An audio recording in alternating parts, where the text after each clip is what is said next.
I just realized that if I put my head in the right place here, it looks like I have incredibly large ears. Yes, okay, so hi, I'm Ben Poole, and we are doing a brand new Bible study sermon series, kind of a combination of Bible and preaching. So we're going to be looking at a letter, and as we're looking at it, it's a letter to a church a long time ago, but it fits today so well because it answers this question: what is real? What's real? My son, who is 5 years old, asks me this question all the time when he sees something on TV, when we're looking at something in a book. He says, "Is this real?" And we have to kind of answer that question a lot of different ways. We have to say, well, this is a TV show. These are real people pretending to be this, but it isn't real this way. Or we say, yes, that's a real thing. And he's asking this question. I think it's such a great question. What is real? What's real? And that's a question that you have to ask yourself too. And they were asking this question that around Paul's time too. The church of Colossae, the Colossians, were asking this question: what are we supposed to do? If we believe in Jesus, how are we supposed to live? What does God really want from us?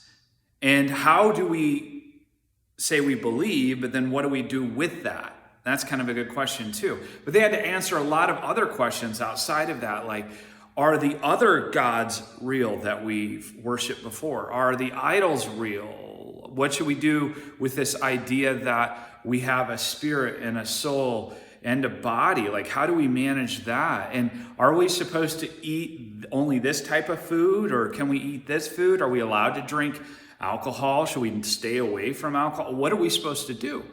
They were asking these questions. And so some people started to answer these questions without really having the right answers. And that's what happens a lot of the times. People will start answering questions that they have no business answering.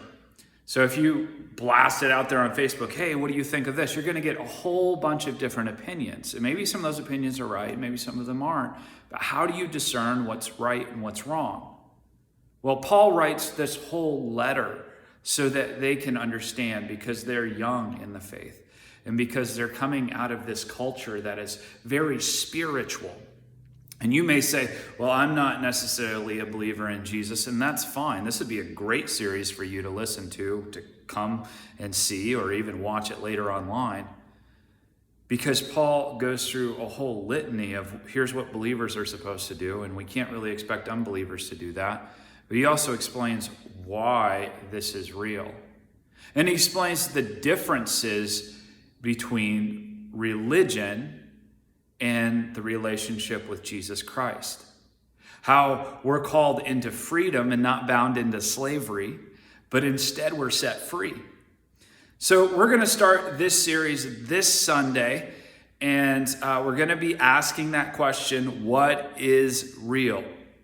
What's the difference between spirituality? What's the difference between spirituality, where you just kind of mix and create your own idea of, okay, this is who God is, or this is what I see to be true.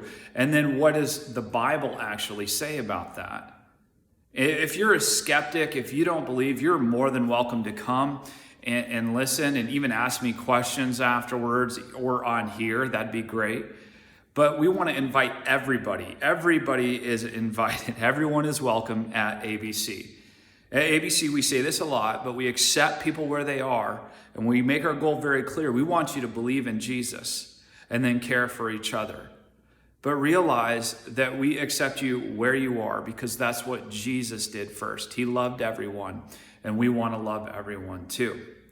So, hey, hopefully this reaches out to you. We'd love to see you at a service. Our services start at 10. They end at about 11:15. There's music. There's teaching. Obviously, we're going to be going through this verse by verse in Colossians. And there's a lot of friendly people who want to be there with you. You can wear a t-shirt. That'd be fine. Jeans, that's what I got on right now. You can wear a t-shirt and jeans, shorts, flip-flops, whatever you have. Nobody's going to judge you based upon that. You don't have to have special church clothes. and you are going to be welcome no matter who you are here. So we'd love to see you at 10 a.m. on Sunday. God bless. If you can't make it physically here, we're going to post this message online as well at our Facebook page, which is facebook.com/come to ABC. We're located at 89 East 266th Street in Arcadia. So if you're heading north on 19, you take a right when you see Casey's there, and we are the first building on the right. Hope to see you soon. God bless.